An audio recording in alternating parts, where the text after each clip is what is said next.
Hi, class. We're going to go through step two of the process for writing your multi-genre paper.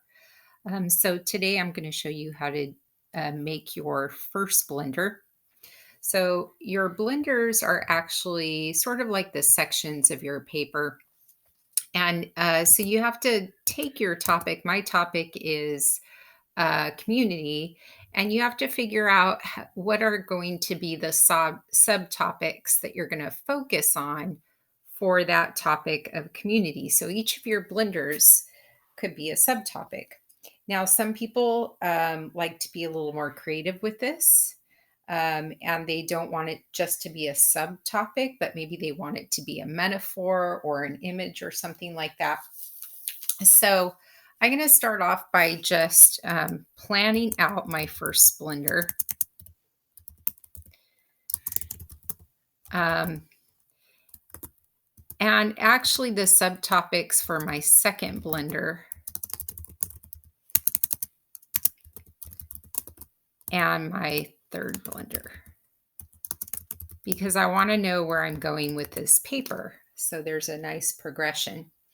So, something I thought of is when it comes to community, it starts with the individual. So, I thought my first blender, the subtopic or the focus could be um, one person, one individual.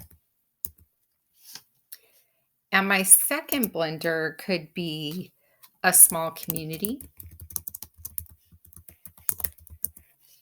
And my third blender could be the global community. And if I wanted to be a little more creative here, I could actually do something like an image or a metaphor or an analogy or something like this. So maybe instead of saying one person, I could say, okay, my first blender is going to be a spark. So maybe instead of calling it first blender, I just say a spark and then one person. And my second blender could be a flame because it's bigger than a spark, and that could be the small community. And my third blender could be a blaze, which is even bigger than just a flame, and that could be symbolic of my global community. So you can get as creative as you want with this, or you can keep it more straightforward like what I have here. Now, we're only focused on the first blender today, but I really need to know all three of my blenders just so I made sure I was knowing where I was going with the entire paper. Now that I know where I'm going with the entire paper, I can focus just on this first section of my paper, this first blender. So I'm going to press enter, and I'm going to use these bullet points here because now I'm going to plan out my chunks.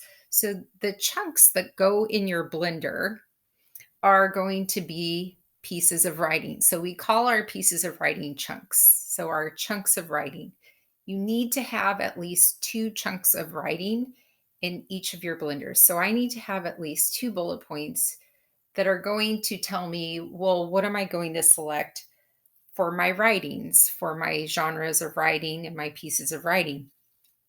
Um, Once again, it has to be at least two. One of my chunks of writing needs to be on whatever that has to do with one person. And my other one has to involve me. So I decided in when I thought about it here that for my first blender, I definitely want to do a journal entry. Whoops.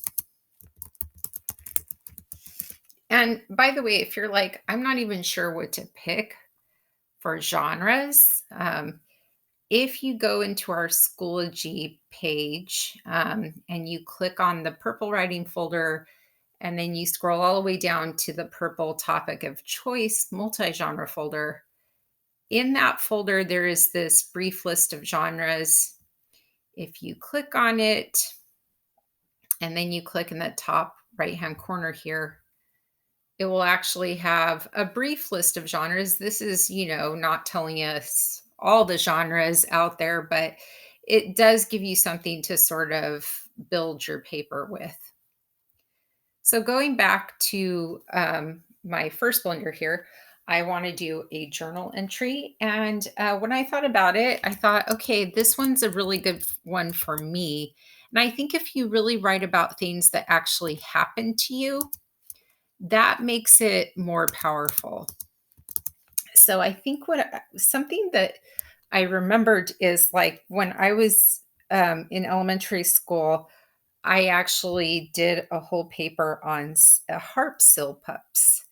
And they're the really cute seal pups that are covered in that white fur. And unfortunately, poachers go and kill them for their fur and sell it. So that really, for some reason, resonated and really struck me. And I wanted to really somehow help in this movement of the harp seal pups.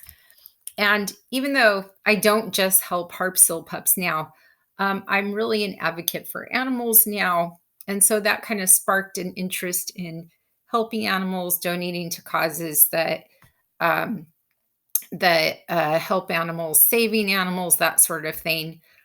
So that it was kind of a spark for me. So I'm going to have a journal entry on how I wanted to help harp seal pups.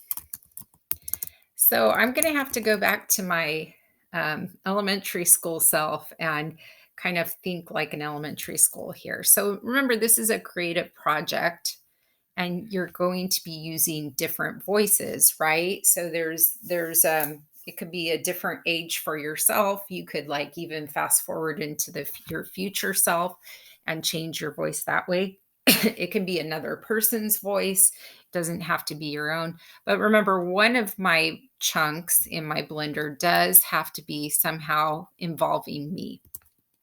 Another chunk I wanted to write for this first blender based on the individual is a top 10 list on one person making a difference.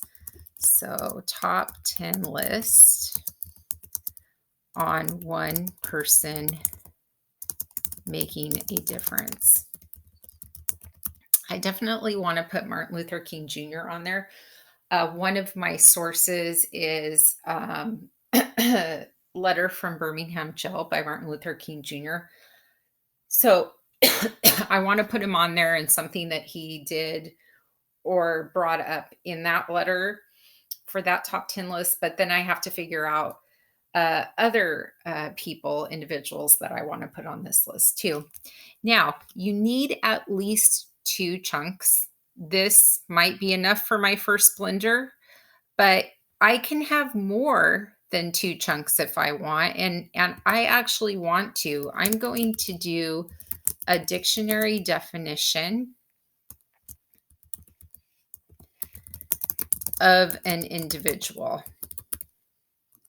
Individual. Okay.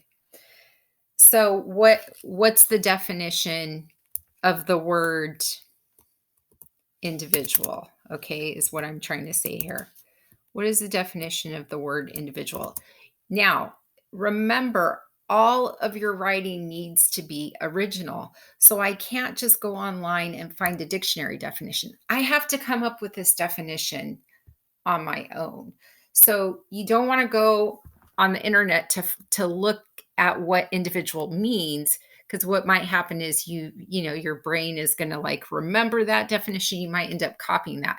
So you can be really creative with this and put all sorts of stuff in your definition if you want that you wouldn't see in a typical dictionary. You can play around with it. You can be humorous about it. You can be cynical about it, whatever. You decide, but it has to be your own original definition.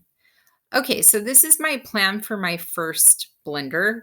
So what I'm going to do now is start typing my first blender in another document that's going to house my multi-genre. It's going to be my multi-genre paper. So you want to create a document and you want to give it your last name and then whatever your topic is, and then multi-genre paper. So that's why I have Naranjo's community multi-genre paper, because this is my last name. My topic is community, and it's my multi-genre paper. I'm going to put a little place marker for the title page. So I'm going to press title page. I'm going to type in title page, press enter once, and then I'm going to insert a page break. Oh, apparently you can press Control Enter for that. Then I'm going to put a page marker for the letter of reflection, because that will be the next item in my multi-genre, but I'm not going to write that yet. So I'm going to do Control Enter to put in another page break. My next page marker is table of contents. I press enter once and then Control Enter to put in a page break. And then I'm going to put my first blender. So my first blender is one person. Okay, so I'm typing that. If I forgot what it is, I just go back to my notebook. Here it is, right? Then my first chunk of writing is this journal entry. I'm not going to write my journal entry yet, but I'm going to press enter like 3 times. I'm going to put a little place marker for my journal entry. I'm going to put enter 3 more times. I'm going to put a little place marker for my top 10 list. Top 10 list. And what was it called? It was top 10 list on one person making a difference. One person making a difference. Okay. And then I'm pressing, you can press enter 3 or 4 times between your chunks of writing. Of course, I haven't written these yet, but that's where I'm going to put them. But I am ready to do my dictionary definition.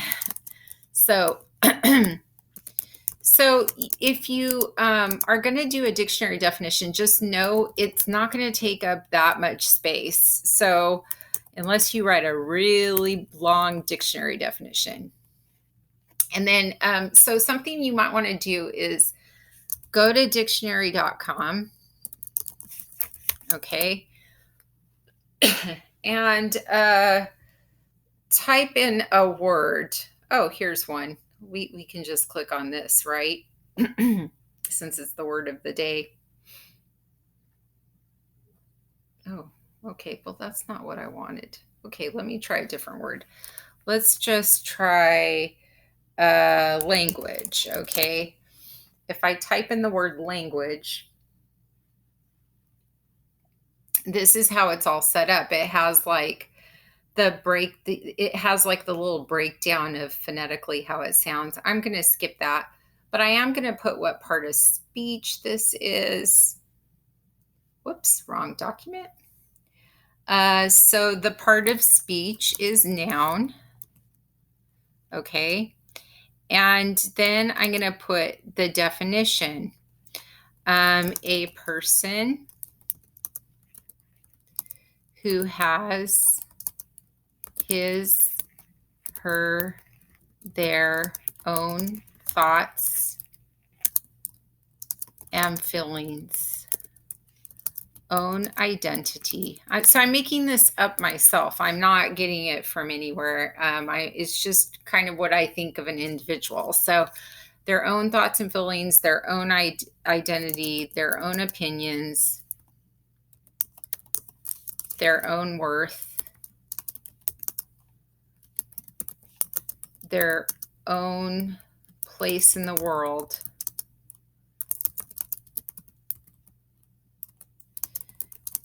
and their own necessary meaning